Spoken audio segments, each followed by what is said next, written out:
Today I'm joined with Ollie Sarwar, one of the rising stars at combat sports. He's 8-1 with 6 knockouts. He's got visions of going to the UFC and taking over cage warriors. Thank you for joining me. Yeah, no problems. Good to be here. I wanted to start off by asking, what was your childhood like growing up? Normal, to be fair. I grew up in Stevenage. To be fair, not really anything to tell about. It's a normal household. Got a brother, good family. What type of stuff were you into when you was growing up? Even as a kid, I always loved fighting. I was always fighting from a little kid. Always loved fighting. So that was the one thing that did stick out. That's why I got into it in the end. As I said, I was always fighting. My dad found me a gym, got me into it. How old? I was 11, so we started off doing some bits when I was younger, some like JKD and little bits like that. Probably when I was like 8 or 9 or so. But started MMA when I was 11, and then that was it. I never took any time off. Did you do football, rugby? I played rugby for a bit. I played football a little bit, thankfully. I have no interest in football, man. Running around the pitch, kicking the ball, fuck all that. So you've always had like a competitive Yeah. nature? And I used to like rugby because of the rough and tumble, so I played rugby before MMA. Yeah. But yeah, then I found MMA and that was it. That was my love and just stuck with it. So when you was in school, what were you like in school? Well behaved. That's alright.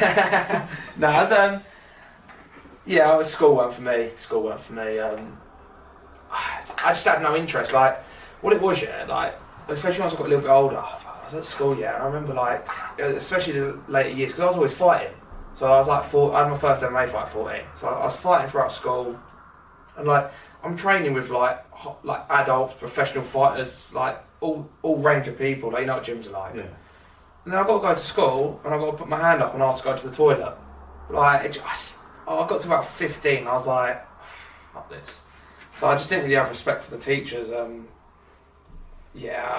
just sort of got through school and left as soon as I could. Really, I didn't. What were your friends like? Who did you surround yourself with? Did you surround yourself with good people, or? Yeah. No. We had a good friendship group. We was a little bit of trouble, going out and that, causing a bit of trouble. But it's just growing up, and it's what you do. We weren't too bad to be fair. We was just groups. You know, it's like when your mates are bored on the street, and just everything's a good idea. Waiting outside the shop, bottle of vodka. You said your dad got you into Thai boxing, or no, was it Thai boxing, kickboxing, MMA? So we found an MMA gym, but at the time there weren't really any kids that done it. Yeah. So what my coach said was go and do everything. So I was doing Thai boxing, jiu-jitsu for a couple of years, and then when I got a little bit older, then I started bringing it all together for the MMA side. Why did your dad go and find you an MMA gym? Was there a certain point or a certain turning point where he was like, right, you need to stop beating people up on the street? I think I was just young, young angry ginger kid, that stereotypical. Ginger. Yeah, stereotypical little ginger kid, and he just wanted to get me in something. To be fair, and he said him and my brother, or one of them, found a leaflet. Literally found a leaflet on the floor for an MMA gym. Thought, was nothing to lose. Why not? Yeah, so I went down and that was it. Any early sessions that you remember that you're like, oh, that was tough, or that was good, or that's where I fell in love with it? Or you know what, I think it was once I started actually bringing the MMA in and getting ready for fights, and it was harder, because it was always fun. I always loved competing and fighting, so it was always fun. When you're a kid, it's not that intense, is it? It's just it's just running around drills and yeah. But then once I actually said my first MMA fight at 14, and that was they don't do it no more, but that was just an bare shin, fucking headshots, the lot. First fight at bare shin? First fight MMA was bare shin. No headshots on the floor, but that was it. Straight amateur rules, fucking everything. And then once I was getting ready for that, it was I had to train like an adult. I was actually getting ready for a fight, and I just fell in love with that level of hard training. So I think that's what... Well, that's normally what puts people off. Those camps or those... Pussies. That's what puts a lot of people off, those camps, those runs. Yeah. But that's what got you into it? Yeah, I just enjoyed it. I love the hard training. I love pushing myself, having someone push me. It's just so much better. Did your family support you doing combat sports, or were they a bit more against it? Oh, at the start, my mum fucking hated it. My mum absolutely hated it. Yeah. No, my dad's always supportive. Me and my brother used to train together as kids anyway, so it was good fun. Was that compete together? Yeah. Was that a competitive like edge? Who's up? Who's down? Yeah, because we were both same sort of weight. I think he's a year and a half older than me, but we're like similar size. So he was always more technical. Yeah. I was more just a brute. But so no, it was really good. So yeah, we was always quite competitive with each other as kids and that. So I think that pushed us both to get pretty good. Yeah. But yeah, my dad always supported it fully. My mum obviously supported it, but just I didn't like the fact when I actually started fighting. And when I first started doing MMA, she weren't too happy. I think she had a few words to me, old man. What were the brotherly fights like back in the day? To be fair, we just trained. We never that too competitive actually fighting each other. We just trained together. To be fair, we had a real good relationship training. Really. That's what you want though, isn't it? Like you're just pushing each other constantly. Yeah. You don't want animosity in your household, do you? At the end of the day, your family, like you got to look out your family first, don't you? Yeah, definitely, 100%. You said you started combat sports when you were in school. What sacrifice did you have to make building up to that? It's just a time away from like you don't see your friends. Obviously, you got to make weight. You can't go out. To be fair, for me it was good because the sacrifices basically meant I had to stay off the street because I had to be in the gym. So all my mates would go out and be doing whatever, and I'd be in the gym. Mm-hmm. So they were sacrifices at the time, but in the end, it's so much better that I was doing that because otherwise, you end up fucking like every other kid, didn't you, on the street doing this, doing that. So the sacrifices were basically I didn't have time for my mates. So what does that do to your mindset if you're not doing all that and you're in the gym? What does that do to your mindset? I just wanted to fight though. So like to me, it weren't really a sacrifice because I enjoyed the training more. Right. So I'd rather go to the gym than I would sit on the street and smoke weed. Do you know what I mean? Like that weren't particularly fun to me. I'd rather be in the gym. So like you say sacrifice, it weren't really a sacrifice because I wanted to do it. Did quitting ever cross your mind in the early stages? No, not really. The only time you think about quitting, really, let's be honest, is when you're in camp. And you're tired, and then you're like, what the fuck am I doing this for? Yeah. That's about the only time you ever think about quitting, and everyone does. Anyone who says it doesn't is just talking shit. Everyone. Like 4 weeks into camp, when you're hungry, you're cutting weight. Why am I doing this? I could play football or something. Yeah. I'll go fight someone. Yeah.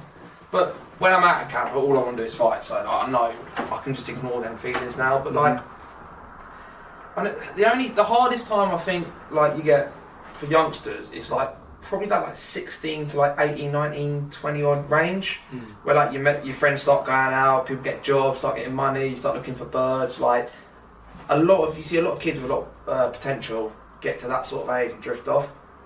And I think that's probably the hardest bit to navigate. 16 to 19, if you stick at it, that's when... I think so, yeah. I think that's the hardest bit to navigate. Because that's when all the distractions come, innit? Yeah. Like when I was younger at school, you got nothing to do but sit on the streets. It was easy to train. Then you get a bit older and like people start going on holiday, use jobs, this, that. You want other things. Then I think that's where it, like, if you're going to quit, I think that was the point I would have quit. Yeah. The self-doubt play a part in that, or have you always believed in yourself, like, going up? Nah, I never really had self-doubt. My mindset's very, like, I just love fighting. Like, I could, like I was saying before, like, it could be in front of it could be for the belt, in front of a stadium of people, or it could be outside in the car park. Like, I just love the fight. I don't really care what happens. What is it about the fighting that's got you? It's just a buzz, innit? It's just a buzz, like, I don't know, like, if it was a drug, if you could package that up and sell that, I'd buy it. Obviously, you're talking about the highs, you've had title shots, you've knocked people out in front of thousands of people, you've jumped into the crowd with all your mates. Yeah. What was the lowest point in your career? Do you know what? Like, obviously, I lost my last fight for the belt, but I had a good fight. That could have gone. It was a close fight. You can argue the decision all you want, whatever. But that was probably the lowest point. But even then, it weren't that low because I was like, I still had a good performance. I still showed I was at that level. I've never been finished. I've never been like, I've never even all my amateur career, nothing. I've never had a fight finished. How many amateur fights were there? I think I had 15 amateurs, and now I've had 10 pro. So it was like 25 MMA fights. That's a lot of experience. Yeah. How old are you? 26. That's a lot of experience for a young guy. Yeah. And obviously I've had Thai fights before that, kickboxing. So fighting at the top level, in front of thousands of people, stadiums, cage warriors, cameras, the lot. What's the pressure like? Do you know what? So this is because my last fight was like the biggest fight. It was main event, UFC weekend. Like it was most I've ever had. That was a lot. Yeah, and I thought, and I was a bit. I wouldn't say nervous, but I was a bit like thinking how I'll deal with it. Right. And honestly, the bigger the show, the more comfortable, the most comfortable I've ever felt in there. So it was almost like Really? it's almost like the bigger the event, the more comfortable I am. I don't know, it's really weird. Like, but that, for some reason, that fight, everything just clicked. I was in there, I felt comfortable in there. Like, yeah. So to be fair, the pressure don't really bother me. I try not to think about it. It is what it is. I'm going in there to fight. Like, you know what it's like once you're in there. Nothing outside that cage you don't even exists. You literally don't even know. You can hear your corner, and that's about it. I almost think like my life, like that's the like I don't know how to explain it, but like the fight is like the last moment of my life, if that makes sense. So like nothing is going to happen after the fight. That's exactly what I feel like before a fight. Yeah, 100%. Yeah, exactly you don't plan for things after the fight. It's like it's really weird as well when you see a date after your fight. I feel like before my fight, I see something. Say I'm fighting on May 15th or something, and I see something on June 1st. I'm like, didn't even know June 1st. It sounds stupid. It's not going to come. It's like I just kind of think like that, and it just takes the pressure off because I don't think, what if I lose and what are people going to think? Because nothing's going to happen after the fight anyway. No, yeah, you know what I mean? Yeah. What part of fighting scares you the most? Do you know what? Nothing really. Like, it looks all dangerous, It does look dangerous. But, 100%. But you got all the medical stuff there. You got all your medicals done. Like, if you're going to hurt yourself, like physically, if you're going to hurt yourself, you want it to be in the fight because everyone's there. You got doctors there, ambulances there. Like, so getting hurt doesn't really bother me. You don't think about that. Getting knocked out in front of your friends and family, like, that's obviously a scary thought. But if you want to do MMA to the highest level, you've just got to accept eventually you're going to be on the end of a knockout. Realistically, 90% of the time. How many? Even look at the highest level fighters; they've all been knocked out. Yeah. Really, very rarely it doesn't happen. So I've kind of just accepted eventually I'm going to be on the wrong end of it. It's all part of the fun, though, at the end of the day. Yeah, and like I don't know, like just my mindset is like I couldn't live a normal life. I just can't live a normal life. So I'm quite happy to take the risk and do what I'm doing. And if it goes tits up and I get injured and I get hurt, at least I've had fun. At least I haven't just sat in an office for 40 years of my life. Yeah, I couldn't think of anything worse than waking up one day being 55 years old and going, what's gone wrong there? At least if this goes tits up and I have no money at the end of it, or I get injured and I never make it or whatever, at least I can go, I tried. At least I know. Do you know what I mean? Yeah, 100%. I couldn't imagine getting to like 50 and go, what if I spent a bit more time training? Like, what could have happened? At least I know. Yeah, there's nothing worse than living with regret, I think. I think regret is a worse feeling than the pre-fight nerves. Being hungry, being tired, sweating it all out in the sauna. Because that comes and goes. Like, do you know what I mean? That's just comes and goes. But I think that's what scares me. It's like, my biggest fear would be getting to like older and being like, what if? And I can't do it at that age. You can't, So even like the money side of it, like I can make money when I'm older. Yeah. I can start a business when I'm older. I can go travelling when I'm older. I can't be a world champion when I'm older. You know what I mean? Yeah. So, yeah, I know exactly what you mean. Fighting at the top level, how many days a week do you train? I do about 6 days a week, twice a day. 6 days a week. What are the injuries like? Do you know what? Touch wood. Yeah. I've actually been pretty good. Like, you get the niggles.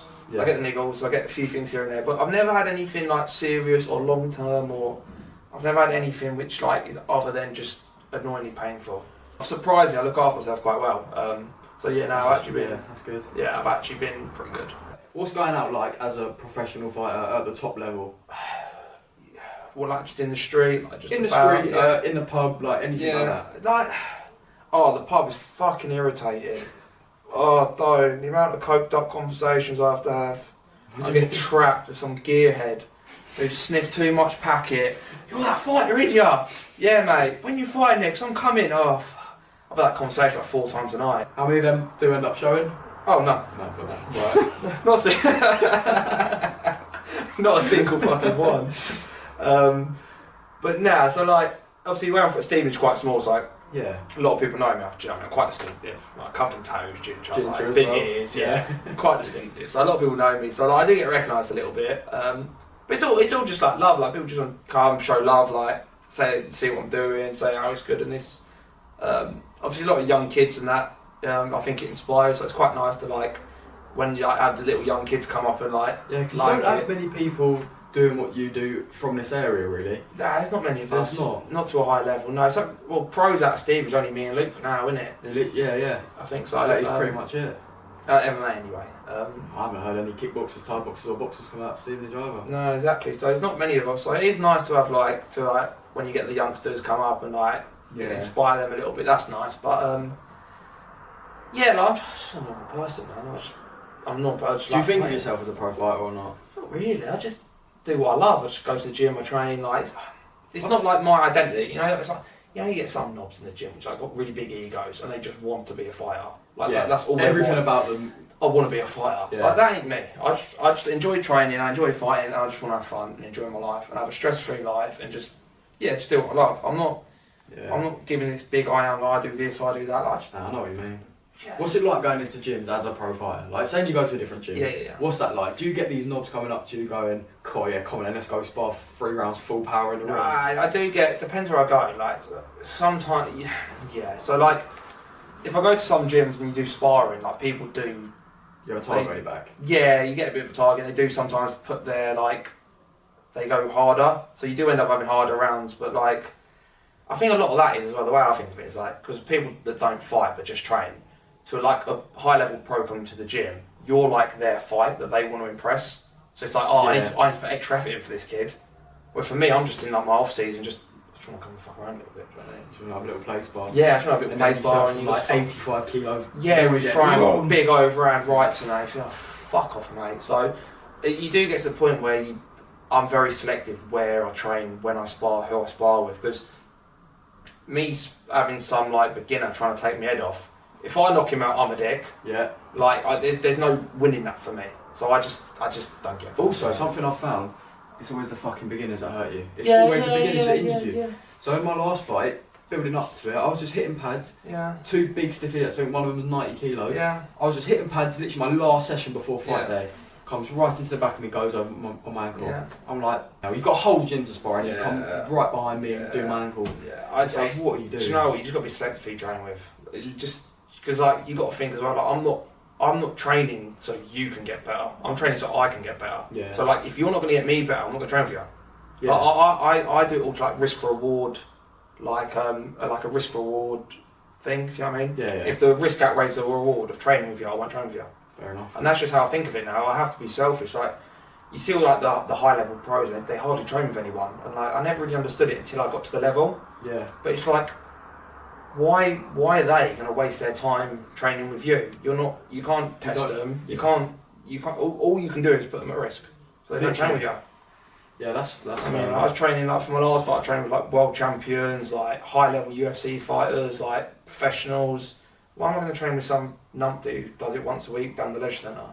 On that, what changes between some hobbyist amateur fighter or maybe some N-class Muay Thai fighter, an amateur fighter, to a pro like yourself? Nothing, just keep training, keep fighting. So there's no difference in training or anything? Yeah, there is, obviously, but to get there, you just have to, the training's the same. Training's all really the same. You don't really particularly do anything different. Maybe you tailor things to you a little bit more. Maybe someone needs more cardio, someone needs more strength work, so that you might tailor it that way or different things, but it's just train more, man. Just keep training. I think that's all it is, and then you just sort of work yourself out, work your own body out, and then you just get better. There's no secrets to the fight game. It's just train. In the dressing room. Yeah. It's a high intensity situation. Yeah. It's pressure. It's you can't really explain it. Nah. How do you deal with that? I just try and stay relaxed. Honestly, my whole thing for fighting is just don't think about it. And I know that sounds really silly, but obviously you got to get ready, you get nervous and this and that. You just do. That's just part of it. But I try not to think about it. Just try and warm up. I just try and keep my head clear. I just try not to let them thoughts get into my head. And I'm pretty good at it now. I've been doing it so long. Just don't think about it. I could go down the gym and spar someone hard, or I could fight the same person. The only difference is the lights and the pressure. Yeah. But the action's the same. So you obviously fought for the title last time. Was it your toughest opponent, or have you had any more tough opponents beforehand? Yeah, that was a tough fight. I had a few. I had that close fight, that Sconia fight. That was a tough fight. Obviously the Wes fight was tough. I've had a few hard fights, but they're the fights I enjoy. I was getting I had the first round knockouts and that. But yeah, it's nice to knock someone out, and it's a bit of a buzz. But afterwards, it feels a bit empty sometimes if you haven't been tested.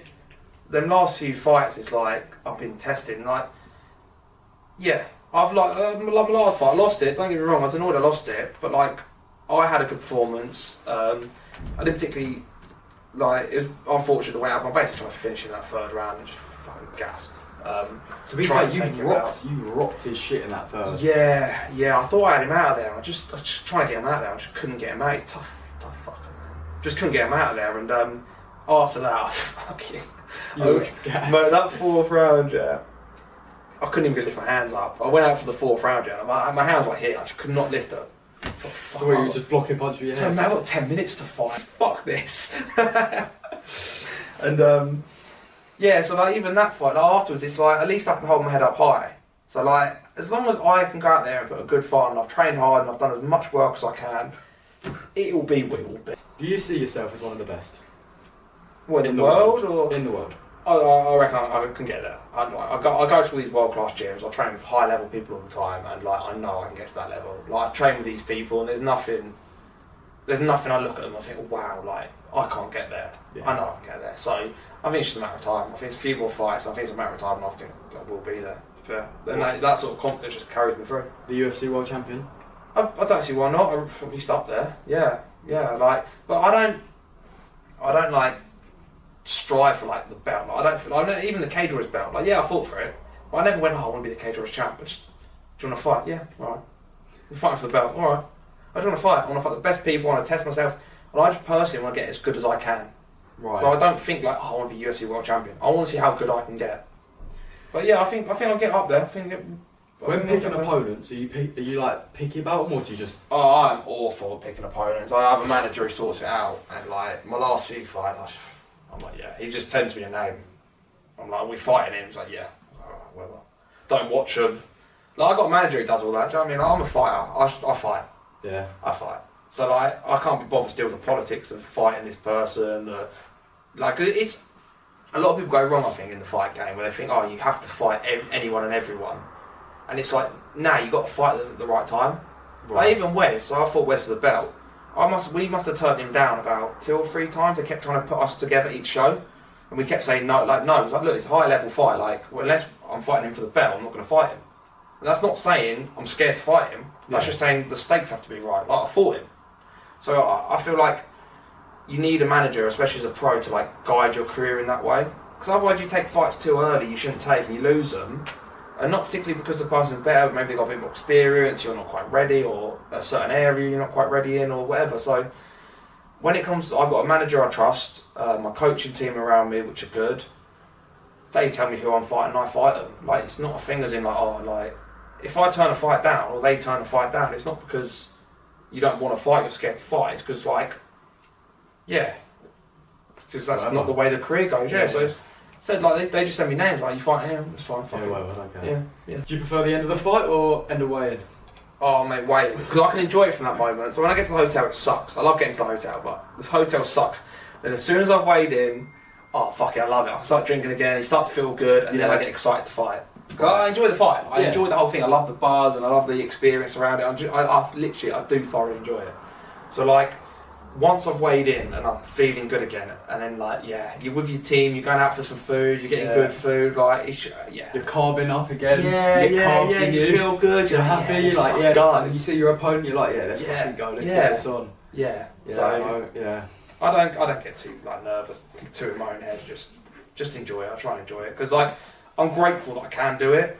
Yeah. Like, you're one injury away or one illness away. Like, sounds peak, but at the end of the day, you could get a tumour tomorrow.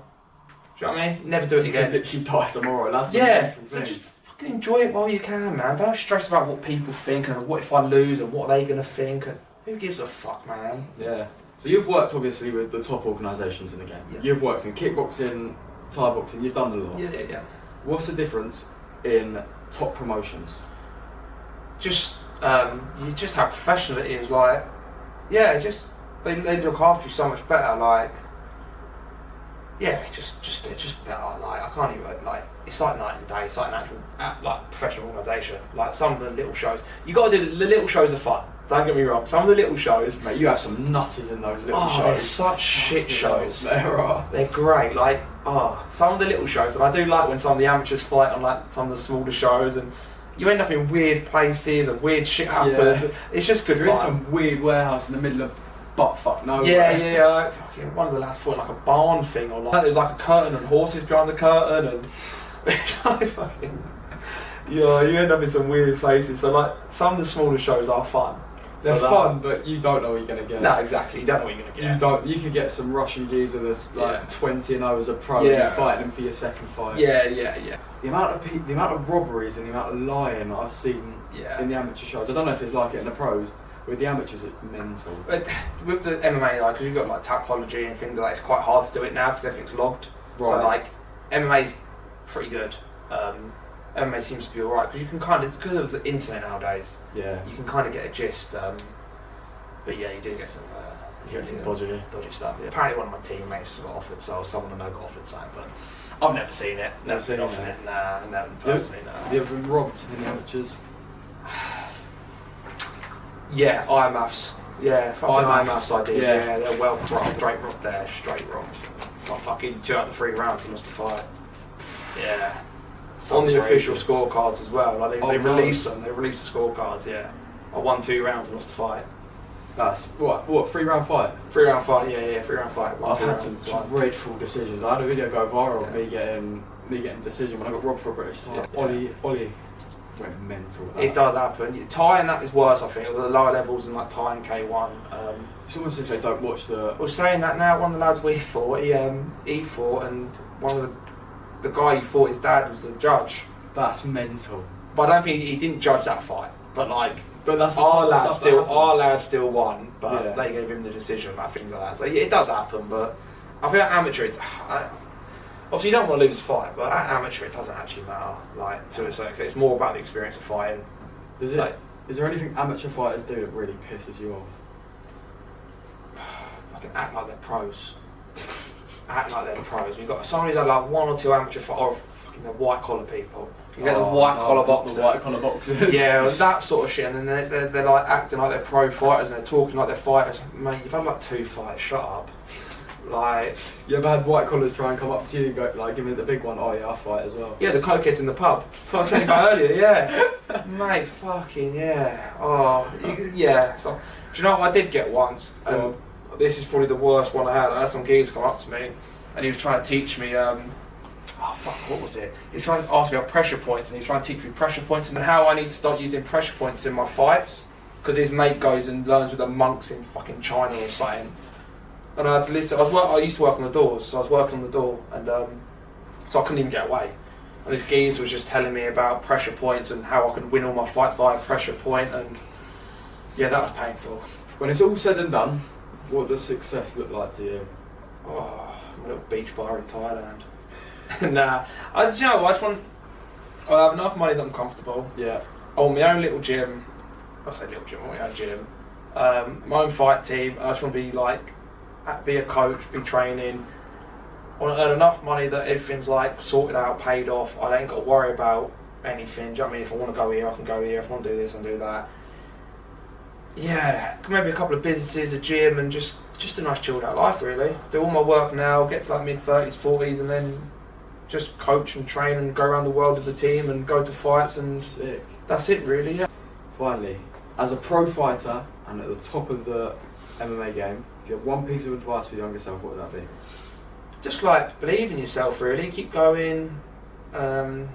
Just keep going, you can do anything, just keep cracking on, like just believe in yourself and train hard and be a good person really. Like, I think if you put good out, good comes back to you. So don't always try and be the hard nut, don't try and be this and that and impress people which don't need impressing. Just enjoy your life, do something you love, and just work hard with whatever you do. So that'd be it really. Ollie Sarwar, it's been a pleasure, thank you. Thanks for that, mate. That's alright.